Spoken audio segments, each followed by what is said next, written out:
अगला स्टेप आता है, चेंज होता है ये पीजीएल में।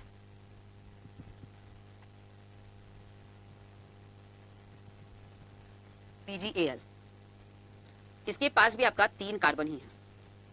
तो अब ये सबस्ट्रेट हुआ, ये प्रोडक्ट, यहाँ 36 कार्बन, तो यहाँ भी 36 दो, 12 से मल्टीप्लाई करो, तो यहाँ पे भी आपका टोटल कार्बन कितना आ जाएगा, 36 आ जाएगा।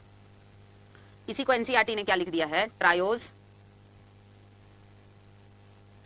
फॉस्फेट। तो अब देखो ऑर्गेनिक केमिस्ट्री, एसिड से एल्डिहाइड बना रहे हो, तो ये प्रोसेस क्या हो जाएगा, रिडक्शन। और ऐसे बायोलॉजी से भी देखो तो ग्लूकोज जब टूट रहा था तो ऑक्सीडेशन हो रहा था पाइरुवेट में, और अब जब ग्लूकोज बनेगा तो रिडक्शन होगा। किसी भी विधि से आप सोच सकते हैं। तो रिडक्शन के लिए यहाँ एनर्जी इस्तेमाल होता है। तो एक के लिए एक एटीपी बोला गया, साइंटिस्ट ने कहा कि मोटा मोटी एक मॉलिक्यूल के लिए एटीपी खर्च होता है, तो यहाँ कुल मिला के 12 एटीपी खर्च होगा, और ये चेंज हो जाएगा 12 एडीपी में। ऐसे भी सोचो कि जब ग्लाइकोलाइसिस में ग्लूकोज टूट रहा था तो एटीपी बना के दे रहा था। ग्लूकोज से जब हम लोग पीजीएल लेवल तक या पीजीए लेवल तक जा रहे थे तो एटीपी बन रहा था। अब हम उल्टा जा रहे हैं, अब हम लोग पीजीए लेवल से जो है ग्लूकोज बना रहे हैं, तो एटीपी क्या होगा, इस्तेमाल होगा। और रिडक्शन है तो प्रोटॉन इलेक्ट्रॉन डोनर तो देना ही पड़ेगा। तो यहाँ पे आपका आ जाएगा 12 मॉलिक्यूल्स ऑफ NADPH2, जो चेंज होगा into 12 molecules of NADP, reducing agent. ये भी हम आपको सिखाए थे कि जब भी कैटाबॉलिक रिएक्शन हो तो कैटाबॉलिक रिएक्शन में आपका रिड्यूसिंग एजेंट होता है NADH2 एंड FADH2, इनकी एफिनिटी होती है। लेकिन जब भी एनाबॉलिक रिएक्शन होता है तो वहां पे आपका रिड्यूसिंग एजेंट होता है NADPH2। तो अलग अलग जगह कैटाबॉलिज्म में अलग अपने डिवीजन ऑफ लेबर है और एनाबॉलिज्म में अलग है। इसमें से आपका क्या है कि 2 मॉलिक्यूल्स ऑफ PGAL निकला। और ये अब यहाँ एग्जम्पशन, इसमें बहुत स्टेप होता है, बहुत ट्रांसफॉर्मेशन होता है, इधर भी बहुत सारा एनर्जी का खपत होता है, लेकिन एनसीईआरटी उसको कंसिडर नहीं किया। अब लास्ट मोमेंट में हमको एनसीईआरटी पे डबल रेट से फोकस करना चाहिए, क्योंकि वो एक्चुअल क्या फैक्ट है एनडीए कभी आपसे ना पूछेगा ना एक्सपेक्ट करेगा। आपको वो जानना है जो एनसीईआरटी में लिखा है। तो सीधे ये 2PGL से जान लो कि यहाँ टोटल कार्बन कितना हो गया, 6। एक में 3 कार्बन था तो 2 मॉलिक्यूल 6 कार्बन ट्रांसफॉर्म हो जाता है C6H12O6 में।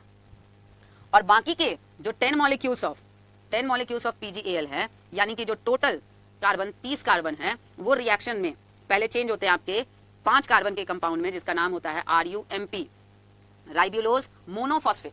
ये राइबुलोज बिसफॉस्फेट है तो M से मोनोफॉस्फेट। तो सभी यहाँ एक तरह से आप कह सकते हैं रीअरेंजमेंट हो रहा है, रीअरेंज 3 कार्बन के कंपाउंड से एक दूसरे के साथ रीअरेंज करके 5 कार्बन के कंपाउंड बना रहे हैं। यहाँ पे टोटल कार्बन यहाँ पे भी आपको 30 लाना है, तो 6 से मल्टीप्लाई कर दोगे ना, इधर भी 30 था तो एक 3 कार्बन था तो 10 से मल्टीप्लाई किए थे। अब यहाँ एक 5 कार्बन का है तो 6 से क्या करेंगे, मल्टीप्लाई। और ये 6 वापस से इसमें रीजनरेट होगा। इस स्टेप को हम लोग कहते हैं रीजनरेट। जनरेट का मतलब होता है बनना, लेकिन यहाँ बना हुआ चीज पूरा यूज हो के घूम घाम के वापस से फिर से बनता है, तो फिर से बना तो हम कहें क्या, रीजनरेट। इसके पास एक फॉस्फेट है, इसके पास 2 फॉस्फेट है, तो दूसरा फॉस्फेट देने के लिए यहाँ कौन आएगा, 6 ATP, जो खुद को चेंज करेगा किसमें, 6 मॉलिक्यूल्स ऑफ ADP। तो जाके आपका देखिए एक ग्लूकोज बन गया। तो ये आपका फर्स्ट स्टेप हो गया, ये सेकेंड स्टेप, और ये आपका थर्ड स्टेप। तो C3 साइकिल के कुल मिला के 3 स्टेप्स एज पर एनसीईआरटी। नहीं तो कायदे से इतना ही नहीं है, C3 साइकिल बहुत बड़ा पाथवे है, लेकिन जो हमको एनसीईआरटी हमारे सामने रखा है वो यही है कि पहला कार्बोक्सिलेशन, दूसरा रिडक्शन और तीसरा रीजनरेशन या रीजनरेट। ये मोस्ट क्रूशियल और ये क्रूशियल, ये बीच का है तो इसको तो होना ही पड़ेगा क्योंकि पहला स्टेप हो चुका है। नहीं होगा तो फिर दिक्कत है प्लांट के लिए। बताइए समझ में आया? ऑल होगा पलक। किसी भी पत्ते में जो कलर आता है ना वो due to mixture of pigments आता है। आप ध्यान से देखेंगे तो हरे पत्ते में बहुत ध्यान से अगर लाइट के सामने देखो तो कभी कभी वो चमकेगा कुछ अलग कलर्स में भी। यस 4 होगा। बताइए ये स्टेप्स आपको समझ में आए कि नहीं?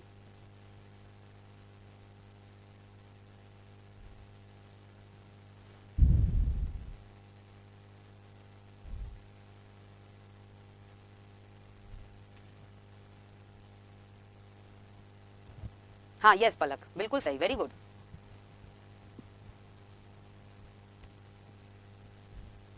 देखो सीधा साफ कैलकुलेशन है तुम्हारे सामने, कैलकुलेशन में कोई कंफ्यूजन नहीं है। फॉर 1 ग्लूकोज जो एनसीईआरटी सिखाया वही सीखेंगे हम लोग, बाद में रिसर्च किया जाएगा। और अगर एमबीबीएस में जा रहे हैं तो क्यों ही रिसर्च करना, सिलेक्शन होना है और निकल लेना है। देखो 6 CO2 यूज हो रहा है, यहाँ पे स्टार मार्क करते हैं ब्लैक से पहले। टोटल क्या है आपका 12, कौन सा रिडक्शन, क्वेश्चन पे ध्यान देना हो क्या पूछ रहा है, टोटल एटीपी पूछ रहा है या सिर्फ रिडक्शन का, सिर्फ रिडक्शन का तो 12, अब +6 क्या है आपका रीजनरेशन का एटीपी होता है यूज, यानी कि टोटल 18। और 12 आपका किस स्टेप में, रिडक्शन स्टेप में NADPH2 यूज होता है।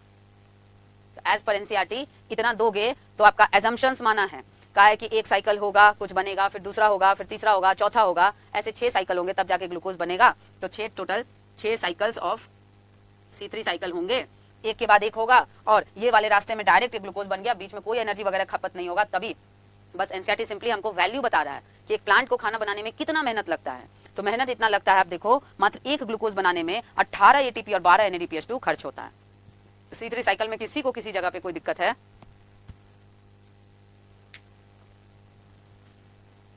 नेक्स्ट क्लास हम लोग मिनरल न्यूट्रिशन स्टार्ट कर लेंगे और होमवर्क है उसका भी डिस्कशन करना है, और कुछ एक पूरा क्लास रखेंगे, अच्छे अच्छे क्वेश्चंस को सॉल्व करेंगे।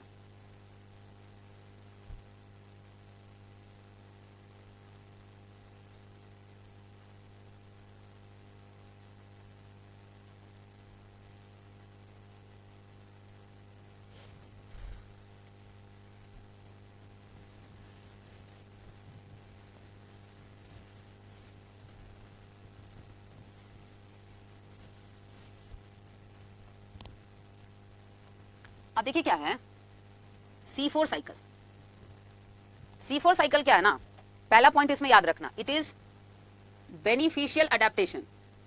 ऑर्गेनिज्म जो है बहुत तरह के अडेप्टेशंस, मतलब अपने आप को ढालने की कोशिश करता है।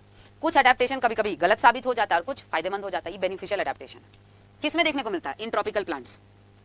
कभी आपसे पूछ दे क्वेश्चन वगैरह कि बताइए कि ट्रॉपिकल एरियाज में कौन से प्लांट होंगे, तो ऐसे तो रियलिटी में ट्रॉपिकल एरियाज में हर तरह के पौधे होते हैं, लेकिन वो क्वेश्चन आपसे इसीलिए पूछ रहा है ना कि आप C4 पे फोकस करो।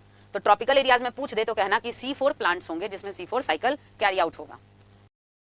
तो ये बस एक बेनिफिशियल अडेप्टेशन है, ये आपका ट्रॉपिकल प्लांट्स में होता है, यानी कि जो किधर आपका ग्रो करते हैं, जो आपका ग्रो करते हैं high temperature plus high light intensity वाले एरियाज में।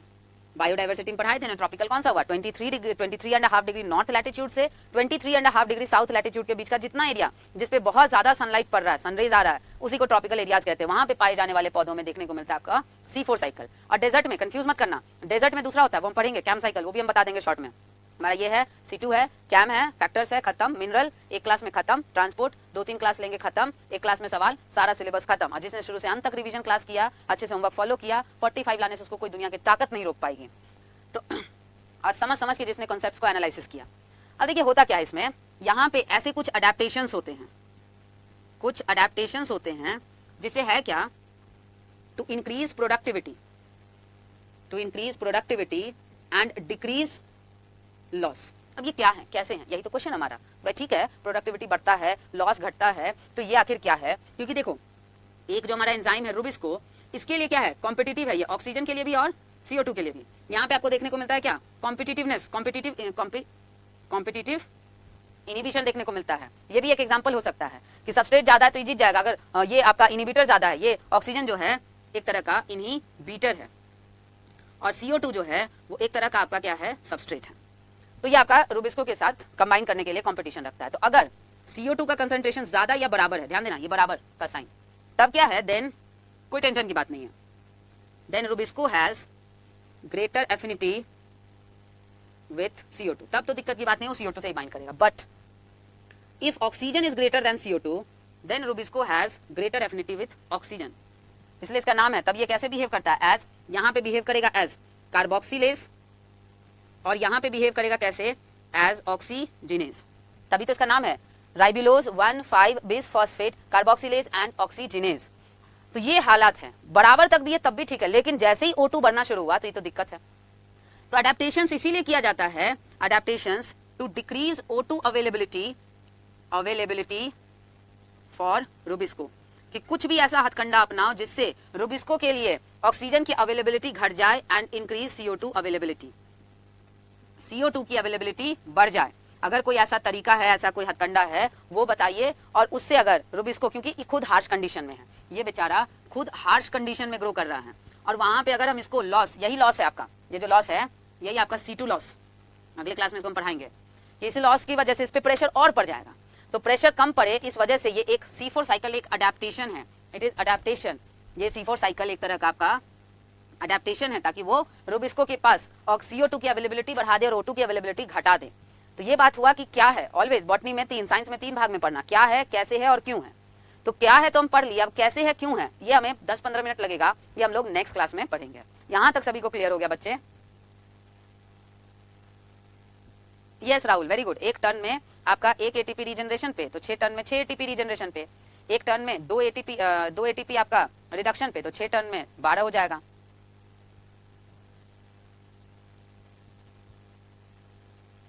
यहां तक सभी को क्लियर?